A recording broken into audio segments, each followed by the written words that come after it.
위장관 계통의 시술을 좀 설명드리겠는데, 위루 형성술이라는 게 있습니다. 위루 형성술. 위루라는 건 위장으로 기를 낸다는 거죠. 위장으로 기를 만드는 술기, 가스트로스토미라고 하고요. 위장이 상복부에 위치하게 되죠. 그래서 피부 바깥에서 도관을 넣어서 요 단면을 보시면 피부를 통해서 위장입니다. 위장 안으로 도관이 들어가 있는 거예요. 카테터는 외부에서 주입할 수 있는 홀이 몇 개가 있고요. 반대편은 몸 안에 들어가서 고정되는 구조물들이 있는 이런 카테터가 되겠고요. 타입이 여러 가지가 있어요. 고정하는 방식에 따라 조금씩 다른데, 이렇게 평상시에는 그냥 일반적인 카테터였다가 요 바깥쪽에서 공기나 어떤 증류수 같은 걸 주입하면 풍선이 부풀어져서 들어가 있는 카테터가 위장에서 밖으로 밀려나오지 않도록 고정하는 형태가 있고요. 풍선 타입이 있고요. 이렇게 버섯 또는 벨 형태의 실리콘 구조가 있어서 위장에서 밖으로 밀려나오지 않도록 막아주는 여러 가지 형태가 있을 수가 있습니다. 각각을 뭐 CT에서 보시면 CT 단면 영상이고요. 풍선 형태로 된 거는 풍선이 부풀어진 상태에서 위장 안에 있기 때문에 카테터가 밀려나오지 않게 되겠죠. 그리고 이렇게 벨 타입 또는 버섯 모양, 머쉬룸 타입이라고 하는 것도 비슷한 구조를 가지게 되고요. 단 이걸 이제 고정하실 때 너무 강한 힘으로 당겨서 고정하시게 되면 이 사이에 있는 위장 벽하고 연부 조직에 압박으로 인해서 괴사나 손상이 오게 돼요. 그래서 너무 당겨지지 않도록 고정하시는 게 중요하고요. 이런 위루술이 필요한 경우는 잘 드실 수가 없는 경우죠. 입으로 드실 수가 없는 경우, 의식저하로 영양곤란이 생긴다든지, 뇌졸중, 뇌손상, 뇌종양, 아니면 안면이나 식도의 손상이나 천공 이런 것으로 인해서 먹으려고 해도 먹을 통로가 막혀 있는 경우가 되겠어요. 그리고 아니면 뭐 종양이 있을 수도 있고요. 약물에 의한 부식으로 협착이 와 있다든지, 아니면 방사선 치료 후유증으로 식사하기가 어렵다든지, 여러 가지 먹기 힘든 경우에도 사용하게 되고요. 반대로 위장관이 막혀 있어서 아래로 음식물이나 소화액이 내려가지를 못하기 때문에 감압 목적으로 이 위루술을 하기도 합니다. 근데 이 위루술은 일반적으로 위루술의 기능을 하는 것들은 우리가 콧줄이라고 하는데, 우리 비위관, L튜브라고 부르는 거를 많이 갖고 있거든요. 코를 이용해서 위장 안에까지 관을 넣어 놓은 거죠. 이런 위루술과 같은 기능을 하는 건데, 비위관은, 콧줄은 아주 굵은 두께가 되지 못해요. 반면에 위루술은 더 훨씬 굵은 직경을 가지고 있기 때문에 그냥 유동식 우유나 물 이외에도 집에서 만든 보통 음식들을 주입할 수 있을 정도의 굵은 두께를 가지고 있어서 영양학적으로도 훌륭하고요.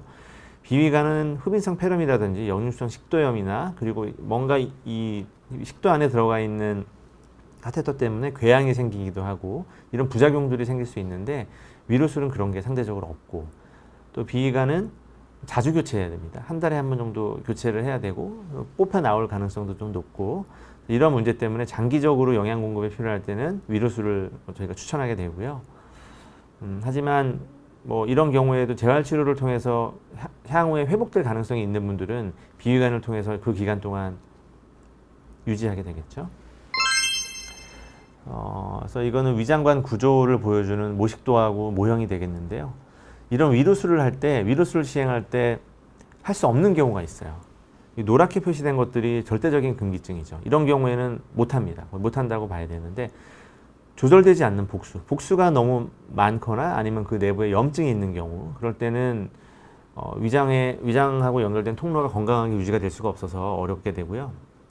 응고장애, 혈액이 굳는 능력이 많이 심하게 떨어져 있는 분들은 이 시술이 아주 침습적이진 않지만 그 시술 부위의 출혈이나 이런 것들이 문제가 될 수가 있어요.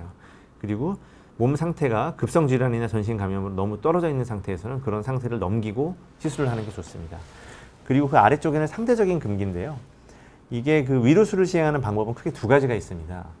요즘 사실 제가 처음 트레이닝을 시작할 때는 저희 영상의학과 인터벤션 파트에서도 꽤 많이 시술을 했었는데, 최근에는 소화기내과 선생님들이 열심히 진료하시면서 내시경을 통한 위루술 시행이 거의 대부분을 차지하고 있어요. 그래서 근데 그 양쪽의 시술을 비교했을 때 내시경적인 시술을 했을 때는 곤란한 경우이지만, 저희처럼 인터벤션, 비침습적인 인터벤션, 영상 유도와의 인터벤션 시술로 시술을 하는 경우에는 극복할 수 있는 금기증들을 적어 놓은 거고요. 첫 번째로는 뭐 위절제술을 받았거나 식도 수술을 받던 분들, 이런 분들은 위장 용적이 적기도 하고요.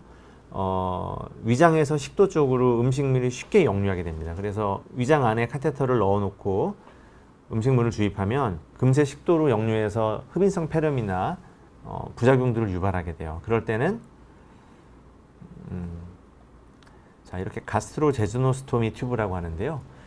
이 카테터의 끝이 위장 안에 머무르는 게 아니고요. 더 긴 구조의 카테터, 이렇게 생긴 카테터를 길게 삽입을 시켜서 위장을 지나서 소장 안에까지 넣어 놓는 거죠. 이러면 상대적으로 그런 위식도 역류를 어느 정도 극복할 수가 있게 되고요. 위암의 위치가 위문부를 유문부를 막고 있는 경우, 말이 좀 어렵죠. 암이나 종양이나 협착이나 여러 가지 이유로 유문부라고 하면 이 그림 보시면 위장의 위쪽에는 위저부, 가운데가 체부, 몸통이죠. 십이지장, 소장으로 넘어가는 부분을 유문부라고 하는데 이 출구 쪽이 막혀 있다는 얘기예요. 그런 경우에는 위루술 튜브를 통해서, 가스트로스토미 튜브를 통해서 식사를 하게 되면 음식물이 아래쪽으로 내려가지를 못하게 되죠. 예, 그리고 내시경을 통해서는 이 좁은 곳을 통과하기가 쉽지 않기 때문에 그럴 때는 스텐트를 이용해서 이 협착 부분을 해결을 한다든지, 아니면 저희처럼 내시경보다는 더 가는 와이어나 카테터를 이용하면 이 좁아진 부분을 통과해서 아까 말씀드렸던 가스트로제주노스토미 튜브라는 걸 넘겨서 극복을 할 수도 있고요.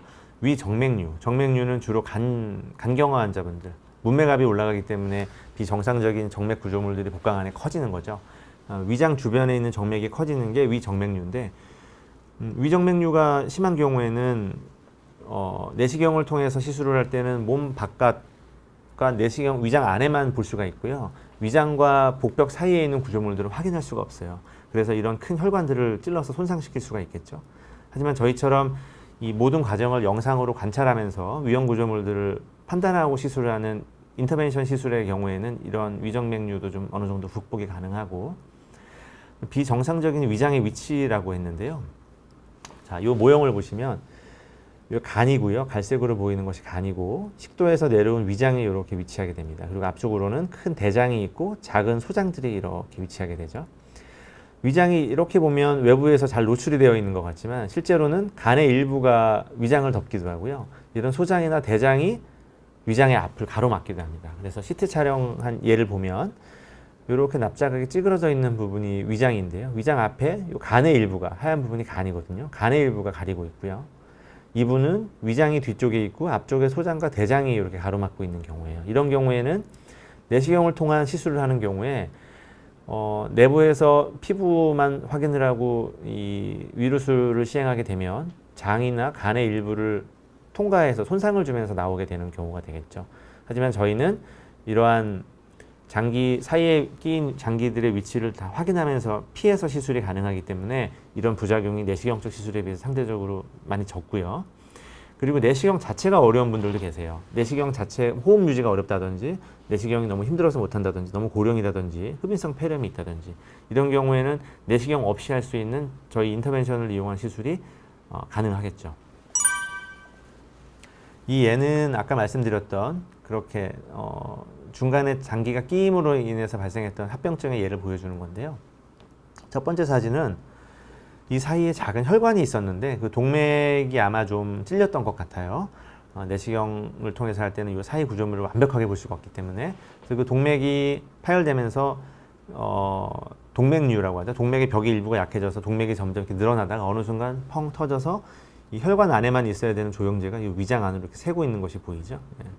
응급출혈이 있었고, 이런 일이 발생하면 저희처럼 또 인터벤션하는 영상의학과 선생님들이 이 출혈 부위를 막는 색전술을 또 시행하게 됩니다. 이 예는 위장하고 복벽 사이에 대장을 횡행대장이라고, 대장을 통과해서 나갔던 경우고, 아까처럼 간을 통해서 나가는 경우도 생길 수가 있어요. 관리는 이 위루술도 영구적으로 쓰진 않습니다. 보통은 6개월 정도 교체를 권장을 드리고요.